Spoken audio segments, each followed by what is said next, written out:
7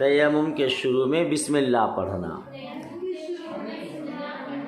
والترتیب اور ترتیب، والموالات اور موالات.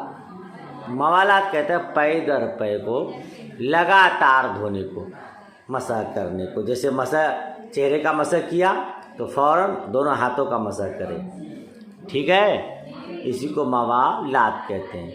وَإِقْبَالُ الْيَدَيْنِ بَعْدَ وَضْعِهِمَا فِي التُّرَابِ وَإِدْبَارُهُمَا وَنَقْضِهِمَا. کیا کہتے ہیں؟ دونوں ہاتھوں کو مٹی میں رکھنے کے بعد ان کو آگے کی طرف لے جانا. وَإِقْبَالُ الْيَدَيْنِ دونوں ہاتھوں کو آگے لے جانا. بعد وضعہما فی التراب ان دونوں کو مٹی میں رکھنے کے بعد. وَإِدْبَارُهُمَا پھر پیچھے کی طرف لانا. پیچھے کی طرف جب دونوں ہاتھوں کو زمین پہ رکھیں تو پہلے آگے لے جائیے، پھر پیچھے لائیے تاکہ ہاتھوں میں دھول لگے،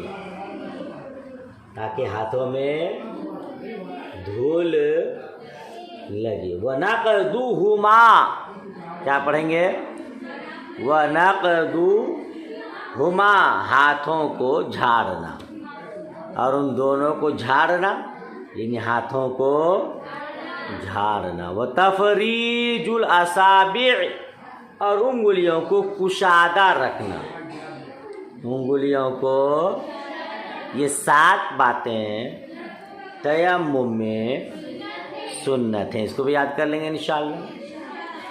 وَنُدِبَ تَأْخِيرُ التَّيَمُّمِ لِمَنْ يَرْجُو الْمَاءَ قَبْلَ خُرُوجِ الْوَقْتِ. اب آپ نے شرائط پڑھ لیے، آپ نے فرائض پڑھ لیے، آپ نے سنن کو پڑھا، اب تیمم کے مستحبات کو بتا رہے ہیں. وَنُدِبَ تَأْخِيرُ التَّيَمُّمِ لِمَنْ يَرْجُو الْمَاءَ قَبْلَ خُرُوجِ الْوَقْتِ جس شخص کو جس وقت نکلنے سے پہلے پانی ملنے کی امید ہو، اس کے لیے تیمم میں تاخیر مستحب ہے. اس کے لیے جس آدمی کو امید ہے کہ وقت نکلنے سے پہلے پانی مل جائے گا تو وہ ابتدائی وقت میں نماز نہ پڑھے بلکہ تھوڑی دیر رکا رہے اور آخری وقت تک وہ انتظار کرے. اگر پانی مل جائے گا تو پانی سے وضو کر کے نماز پڑھے گا، اور نہیں ملے گا تو پھر تیمم کر کے. یہ مستحب ہے. کیا ہے یہ؟ مستحب ہے. جی بات سمجھ میں آ گئی؟ آگے دیکھیے. وَيَجِبُ التَّأْخِيرُ بِالْوَعْدِ بِالْمَاءِ وَلَوْ خَافَ الْقَضَاءَ. کہتا ہے پانی ملنے کے وعدے پر تاخیر واجب ہے. پانی ملنے کے وعدے پر واجب ہے، اگرچہ قضا ہونے کا خوف و ڈر ہو.